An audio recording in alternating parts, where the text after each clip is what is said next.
ఊరికనే కాదు, క్రిస్మస్ అంటే క్రీస్తు రాక, క్రీస్తు జన్మ. ఎందుకు వచ్చాడు? నిన్ను ప్రేమించి వచ్చాడు. నిన్ను ప్రేమించి నీ కోసం వచ్చాడు. ప్రేమ అంటే ఏంటో చూపించడానికి వచ్చాడు.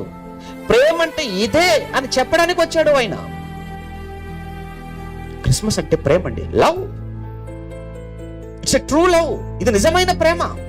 It's a God's love. ఇది దేవుడి ప్రేమ. మనుషుల ప్రేమలు మాట్లాడుకుంటున్నాం కదా, షరతులతో. మనుషుల ప్రేమలు స్వార్థంతో. మనుషుల ప్రేమలు టెంపరరీ, కొద్ది కాలం ఉండేవి. కానీ దేవుని ప్రేమ పర్మనెంట్, శాశ్వతమైనవి. దేవుని ప్రేమ శాశ్వతమైనది. నిన్న ఏ ప్రేమ చూపించాడో ఈరోజు అదే ప్రేమ. ఈరోజు ఏ ప్రేమ నీ పట్ల చూపించాడో రేపు అదే ప్రేమ. నిన్న నేడు నిరంతరము ఏకరీతిగా ఉండేది దేవుని మారని ప్రేమ దేవుడిది. మారని ప్రేమ దేవుడిది.